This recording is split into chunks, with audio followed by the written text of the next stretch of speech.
আসবো স্যার? কি চাই? হাতি। What nonsense!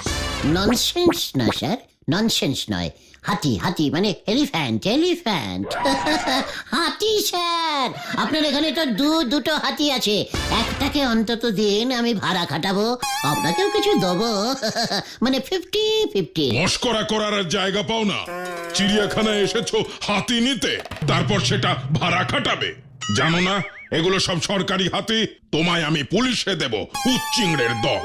ওই দেখো, ক্ষমতা রেগে গেল। আহা, পুলিশ টুলিশ আবার কেন? আপনার চিড়িয়াখানাটা কি সুন্দর, আপনার হাতিগুলো কি সুন্দর স্যার, কি শান্ত, সারাক্ষণ দাঁড়িয়ে থাকে আর ন্যাজ নড়ে। তাই ভাবছিলাম একটা হাতিকে যদি রোজ গলতপুরে নিয়ে যেতে পারতাম।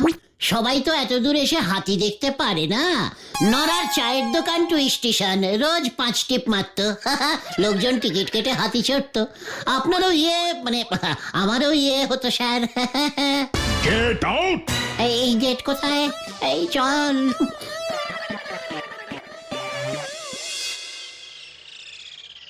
আমার মাথায় রোগ চেপে গেছে রে, হাতির ব্যবসা আমি করবই। সবই তো বুঝলাম, কিন্তু হাতি কোথায় পাবে তুমি? তোরা বলবি? হাতি কিনবার টাকাও ব্যাংক দিল না, চিড়িয়াখানা থেকেও হাতি এনে ভাড়া খাটাতে পারলে না।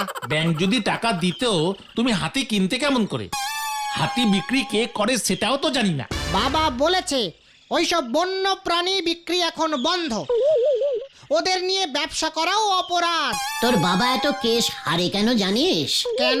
আইনের ফাঁক বার করতে পারে না বলে। মানে? ওরে, আমরা তো হাতি নিয়ে ব্যবসা করব না, তাহলে সমাজ সেবা, সমাজ সেবা, বুঝলি?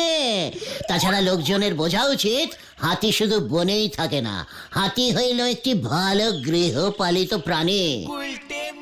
আইডিয়া!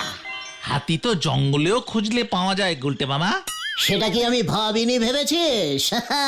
কিন্তু কোন জঙ্গলে হাতি পাওয়া যায় সেটা কি জানিস? আমাদের তেলাকচুর জঙ্গলে হাতি পাওয়া যায় বলে শুনেছি।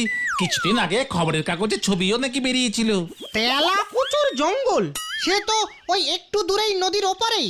দেখেছিস, নদীর ওপারেই হাতি থাকতে আমরা এদিক ওদিক ঘুরে মরছি।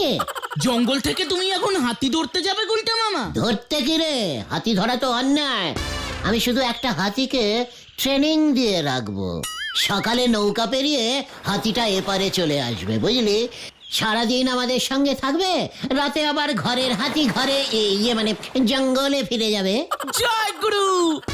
এতটা ট্রেনিং তুমি হাতিটাকে দিতে পারবে গুলটে মামা? ওরে গলতপুরের বেকার বলদের দল,